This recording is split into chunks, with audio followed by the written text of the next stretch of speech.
thank you for your patience in getting through all those remarks. Thank you, everyone who spoke on my behalf. I really appreciate all of those comments.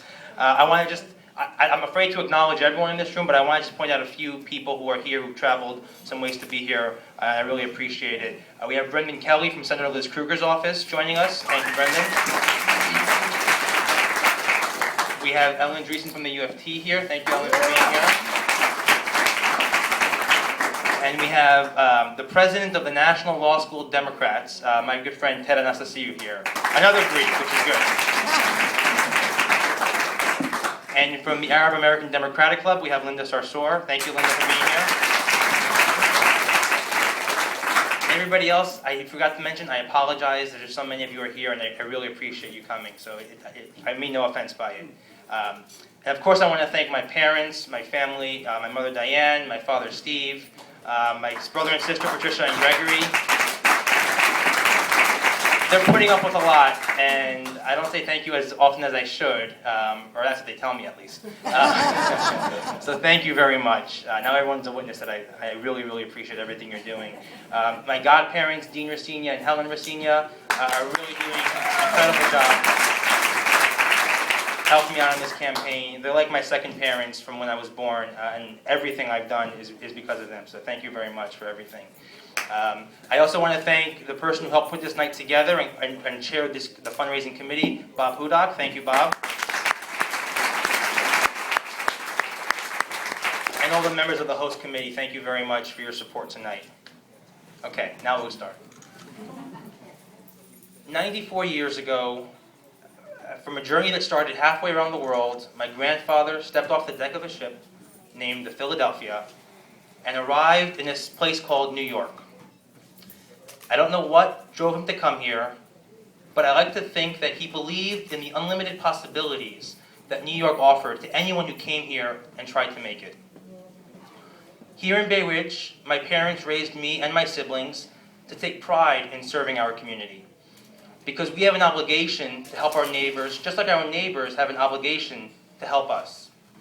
And I took my parents' lessons to heart. I became an Eagle Scout at my church's Boy Scout troop. I was the first student advisory member to the chancellor, the mayor, and the panel for educational policy. And I worked for our city councilman, Vinnie Gentili, for a number of years, where I helped constituents solve everyday problems that they would confront. As an aide to U.S. Senator Robert Menendez, I got to work on a lot of important issues like veterans benefits and child support enforcement, as well as conduct an international terrorism investigation into the release of the Lockerbie bomber a few years ago. And now I work at a nonprofit called Citizens Committee for New York City, and we give small grants to neighborhood-led volunteer groups for projects that will improve the community. Community and service aren't just words, they're values that mean a lot to me.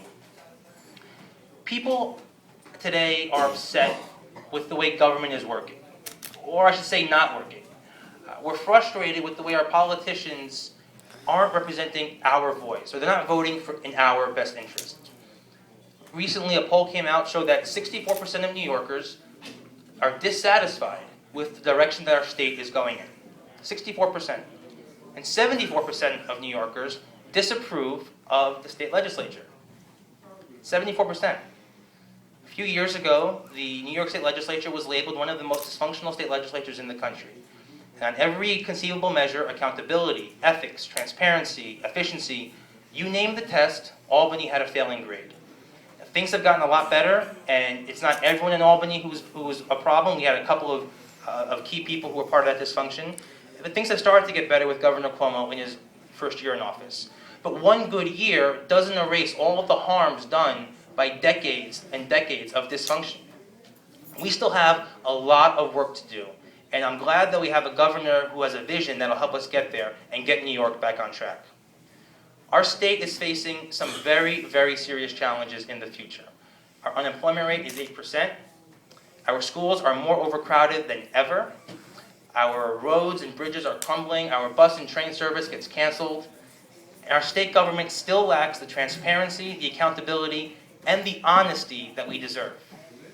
Worst of all, there are some people who we've trusted with our votes who aren't doing much about it. So we have a choice this November. We can either stick with the status quo and vote to send someone to Albany who's been part of the dysfunction of the past decade, Someone whose record in public office has hurt working class and middle class families by defending millionaires and weakening rent laws.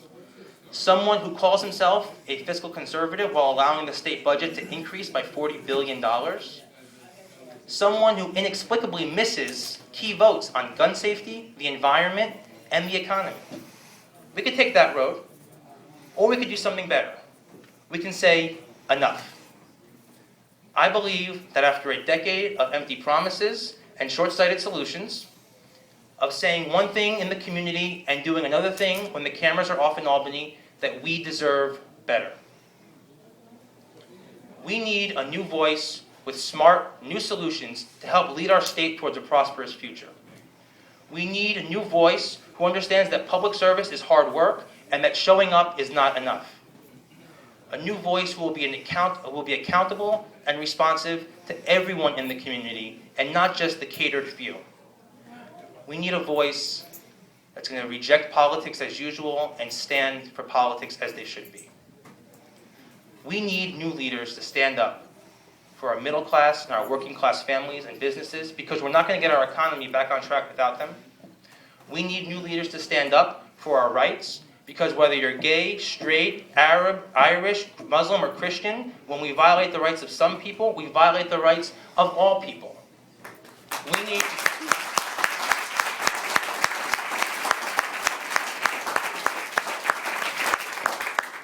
leaders to stand up for our environment, because when we destroy our environment in the name of economic development, that's a 19th century plan for a 21st century world, and that's unacceptable.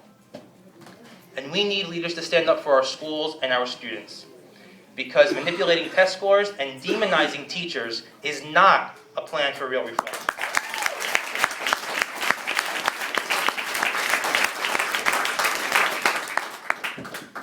"94 years ago, my grandfather came here in search of the promise that was New York. I wonder if he ever thought that one day his grandson would run for public office in search of that very same promise. Fixing Albany and getting New York back on track is not going to be easy. I'm the first to tell you that. But that doesn't mean we shouldn't be fighting to make it better, even by just a little bit. And I know that together, with your help, this is a fight that we can win next year and in the future. So thank you, everyone, for being here tonight. We have a lot of work to do next year, so let's get to it. Thank you very much."